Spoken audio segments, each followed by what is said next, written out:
కానీ cinema entertain చేస్తుందా, reflect చేస్తుందా, సినిమా సమాజాన్ని ఛాలెంజ్ చేయాలా? Challenge exactly the role of cinema.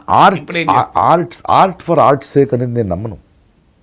ఒక రీసెంట్గా బ్యూటిఫుల్ పోయిటరీ రాస్తాడాడు ఎవడు మన దర్వేష్ గాజాలో. నీ పోయిటరీలో రాజకీయం ఎందుకని అడుగుతాడు ఒకడు. అదానికి ఆయన చెప్తాడు, నా కవిత్వంలో రాజకీయం ధ్వనించొద్దంటే నాకు పక్షుల పాట వినపడాలి. పక్షుల పాటలు వినబడాలంటే మీ యుద్ధ విమానాల గర్జన మూగబోవాలంటాడు. గొప్పగా చెప్తారు. సో అది ఉన్నప్పుడు అది వచ్చేస్తుంది నా పోయిటరీలో. So art should reflect the society. కళ కోసం కాదు. ఇప్పుడు ఒక సినిమా రిలీజ్ అయింది, దయచేసి అందరూ వెళ్ళి చూడాలి. మే వాపస్ ఆవుంగా. ఇమ్తియాజ్ అలీ ఒక సినిమా చూశాడు, నిన్నే చూశాను థియేటర్లో. అంటే పార్టీషన్ కంట నేనేం చెప్తున్నా నాగేశ్వర్ గారు, ఎప్పుడో జరిగిన ఒక నొప్పిని అర్థం చేసుకోవడం ఉంది కదా, ఆ గాయాన్ని మర్చిపోయాం కదా, ఉండరు.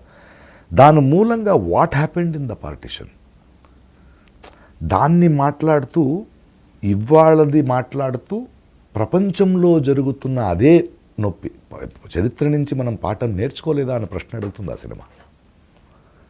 చరిత్ర నుంచి మనం నేర్చుకోవాలి కదా, మర్చిపోలేం కదా.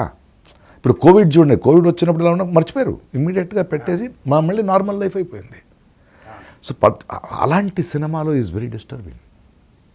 That sort of film should do. But cinema అది చేయట్లేదు, ఎందుకంటే దాని మీద ఆ బిగి ముష్టి పట్టుకుంటున్నారు. బికాస్ వాళ్ళకి తెలుసు ఇప్పుడు ఆ టెక్స్ట్ బుక్స్లో, ఎడ్యుకేషన్ ఇన్స్టిట్యూషన్స్లో ఒక ఐడియాలజీ రుద్దాలి.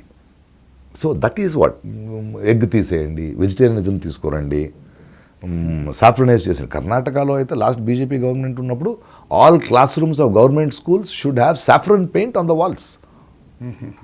ఏం చేద్దాం అంటే పిల్లల్లో కూడా విషమా? పిల్లలు దేన్ని వాళ్ళ అవగాహన, వాళ్ళు ఎలా ఒక విషయాన్ని అర్థం చేసుకోవాలి, దాన్ని కూడా మీరు ఇప్పుడే చేసేసుకుంటారా? So this is what we have to talk about our future of the country.